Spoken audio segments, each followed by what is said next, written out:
नमस्कार. एकादशी व्रताची माहिती, महती, उत्पत्ती तुम्हाला माहिती आहे का?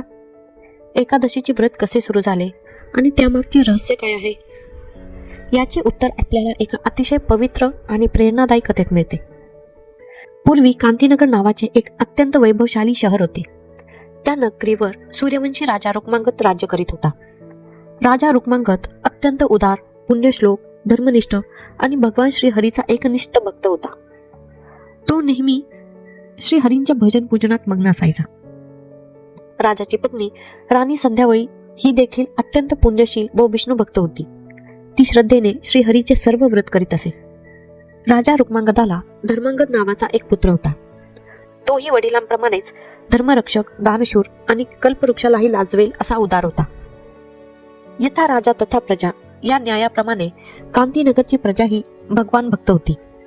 संपूर्ण नगरीत हरिनामाचा गजर, भजन, कीर्तनाचा निनाद आणि भक्तीचे वातावरण होते. राजा रुक्मांगदाचे उपवन अत्यंत भव्य आणि सुंदर होते. तेथे मधुर फळे, सुगंधी फुले सदैव फुललेली असत. राजा रोज पहाटे स्नान संध्या करून 1,00,000 पुष्पे श्रीहरीला अर्पण करीत असे. ही गोष्ट देवर्षी नारदांनी इंद्रदेवांना सांगितली. हे ऐकून इंद्रदेव चकित झाले. त्यांनी आपल्या दूतांना आदेश दिला, कांतीनगरच्या उपवनातून दिव्य फुले आणा. दूतांनी विमानातून येऊन राजाच्या बागेतील फुले तोडली आणि ती स्वर्गात नेली. हळूहळू सर्व फुले स्वर्गात जाऊ लागली. पृथ्वीवर लोकांना देवपूजेसाठी फुले मिळेनाशी झाली. राजाने माळ्यांना बोलावून विचारले. माळी म्हणाले, महाराज, काही अद्भुत चोर विमानातून येतात, फुले तोडतात आणि आकाशात उडून जातात. राजाच्या माळ्यांना एक युक्ती सापडली. वांग्याच्या लाकडाचा धूर विमानाखाली केला तर विमान खाली येते. जसेच धूर केला, इंद्राचे विमान जमिनीवर पडले.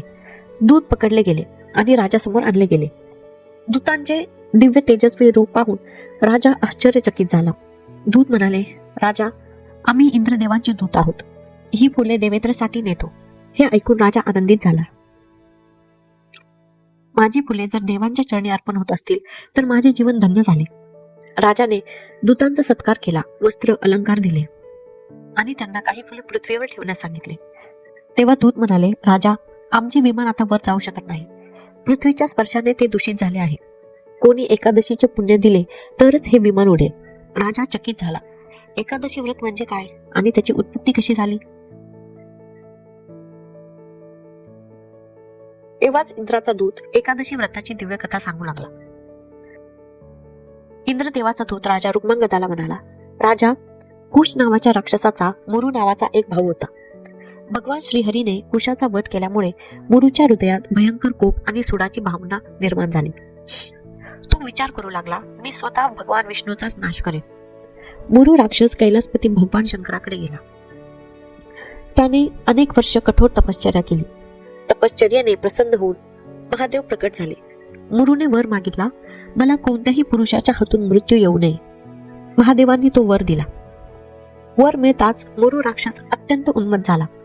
तो देवांना त्रास देऊ लागला आणि स्वतः भगवान विष्णूंनाही पीडा देऊ लागला. मुरूचा नाश करण्यासाठी भगवान विष्णूंनी त्याच्याशी 10,000 वर्ष युद्ध केले. दीर्घ युद्धामुळे प्रभू थकले आणि अरण्यात जाऊन योग निद्रेत लीन झाले. प्रभूंनी घेतलेल्या श्वासातून एक तेजस्वी सुंदर कन्या प्रकट झाली. तिचे स्वरूप शुभ्र वस्त्र, 4 भुजा, एका हातात तलवार, एका हातात ढाल, 2 हातात धनुष्यबाण. ती दिव्य तेजाने उजळून निघाली होती. याच वेळी मुरू राक्षस झोपलेल्या भगवान विष्णूंना त्रास देण्यासाठी आला. पण त्या दिव्य कन्येने त्याचा मार्ग अडवला. तिचे आणि मुरूचे भयंकर युद्ध झाले आणि अखेरीस त्या कन्येने मुरू राक्षसाचा वध केला. मुरूच्या नाशाने सर्व देव आनंदित झाले. आकाशातून पुष्पवृष्टी होऊ लागली. तो दिवस एकादशीचा होता, म्हणून त्या कन्येला एकादशी असे नाव पडले. भगवान विष्णू जागे झाले आणि त्या कन्येवर प्रसन्न झाले. ती प्रभूंना म्हणाली, हे अनंता, तुझी भक्ती वाढावी आणि माझी कीर्ती जगात पसरावी असा काही वर मला द्या. भगवान म्हणाले, जो कोणी एकादशीचे व्रत करील त्याला वैकुंठाची प्राप्ती होईल.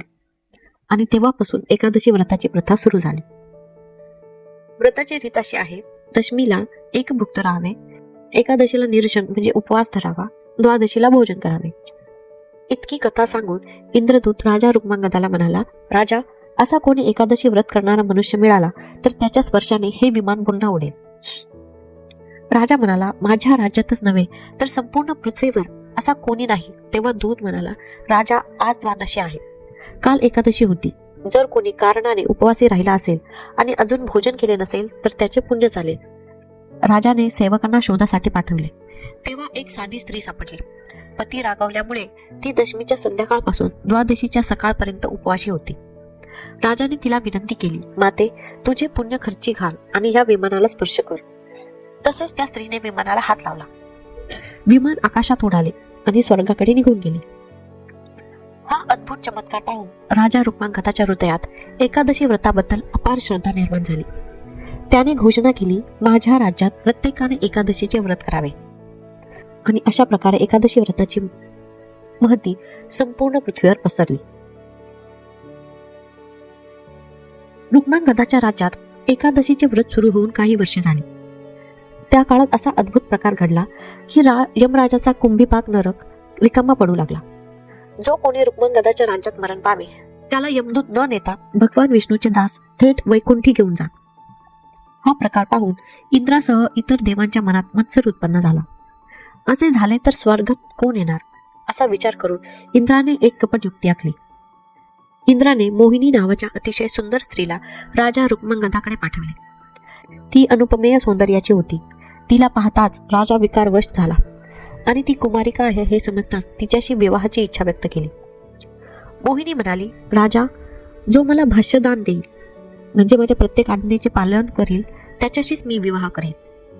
राजाने मोहात पडून भाष्यदान दिले आणि मोहिनीशी विवाह केला. मोहिनीच्या ऐश आरामात राजा इतना मग्न झाला की त्याला एकादशी व्रताचाच विसर पडला.